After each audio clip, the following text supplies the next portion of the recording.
Hello friends, welcome to kitchen Amarkalam channel. இன்றைக்கி நம்ம சேனலில் என்ன பார்க்க போகிறோம் அப்படின்னா, பள்ளிப்பாளையம் சிக்கன் எப்படி செய்யலான்னு பார்க்கலாம் வாங்க. ஒரு மண் சட்டி வச்சுக்கோங்க. மண் சட்டியில் செஞ்சிங்கன்னா நல்லா வாசனையாக இருக்கும்.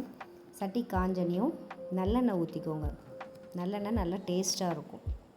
நல்லெண்ணெய் நல்லா சூடானதுக்கப்புறம் சின்ன வெங்காயம் ஒரு 1/2 கிலோ சின்ன வெங்காயம் எடுத்துக்கோங்க.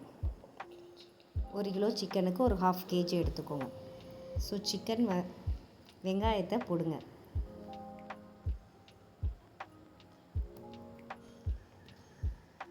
வெங்காயம் போட்டு நல்லா வணக்கணும்.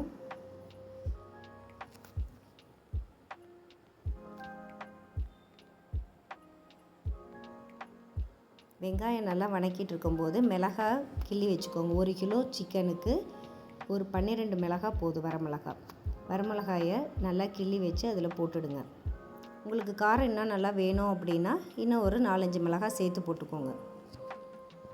மிளகாயும் வெங்காயமும் நல்லா வணங்கட்டும். இப்போ அதில் சிக்கன் போடுங்க.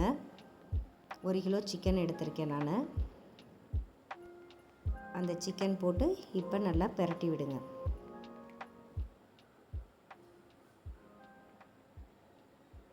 இதோட மஞ்சத்தூள் கொஞ்சம் போட்டுக்கிறோம்.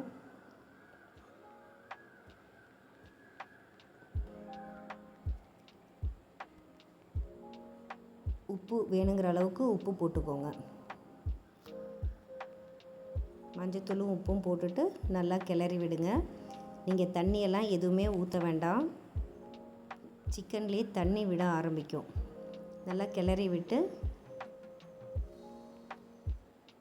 தட்டு போட்டு மூடி வைக்கணும். சிம்மிலேயே வைங்க அடுப்பை. ஒரு 20 to 30 மினிட்ஸு சிம்மில் வச்சு எடுத்து பாருங்கள். தண்ணி விட்டுருக்கு பார்த்தீங்களா?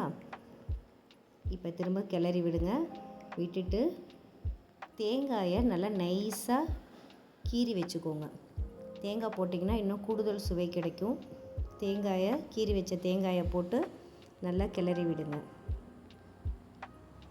இது இன்னும் அப்படியே சிம்மிலேயே இருக்கட்டும். அடுப்பு இன்னும் நல்லா வேகட்டும். நல்லா வெந்து உங்களுக்கு அந்த தண்ணியெல்லாம் சுண்டிடும். அப்படியே திறந்து வச்சுடுங்க. இனிமேலாம் தண்ணியெல்லாம் சுண்டி உங்களுக்கு சிக்கன் பள்ளிப்பாளையம் ரெடி ஆயிடுச்சு.